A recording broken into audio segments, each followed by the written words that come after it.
Hi, my name is Schroth. I'll be teaching the Negotiation and Influence session for the upcoming Product Management program. I've been here at the Haas School of Business for 22 years, where I teach undergraduates, MBAs, and executives the art of negotiation. I also consult with companies on their negotiation issues, as well as write negotiation exercises to be used by a global audience. My PhD is in social psychology, the study of social interaction. So we won't just talk about the strategies of negotiation and influence, but why these work in terms of social psychology. I know that you need to influence every single day, but you don't have a lot of authority to do so. So that's where negotiation strategies and tactics come in, so that you can influence people, get them to do things they wouldn't normally do, and be happy to do them for you. I'll be giving you a toolbox of skills that you can use immediately. I want you to think about how you define negotiations. Take a few minutes and pause this video. So most people think of negotiations as a win-lose type of situation, and that can't be farther from the truth. Negotiation is really about problem solving, where you share information with each other to try to come up with mutually satisfying solutions.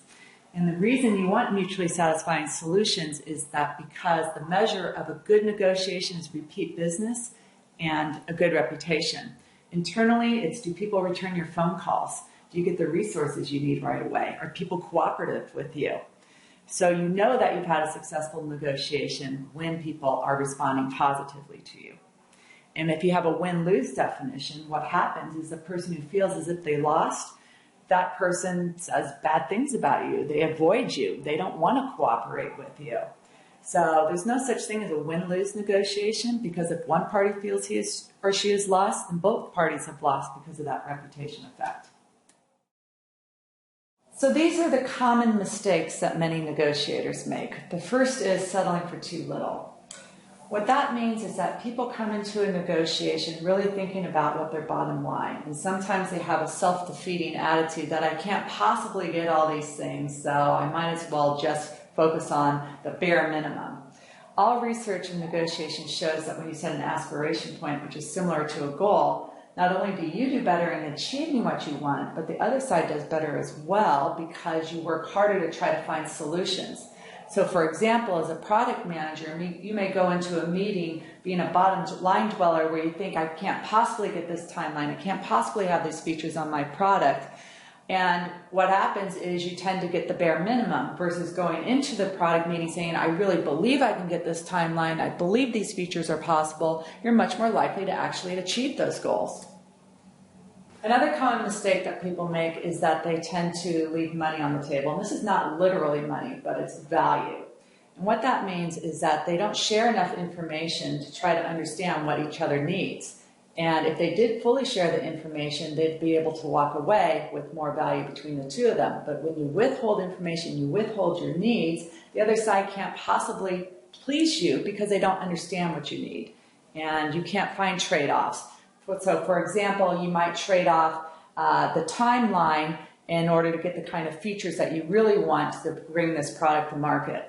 But if they don't know what it is in terms of all the features you want or the different timelines, it's very hard to problem solve.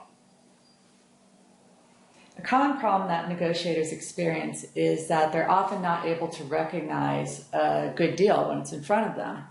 And have you ever walked away when there was a good offer only to realize it later?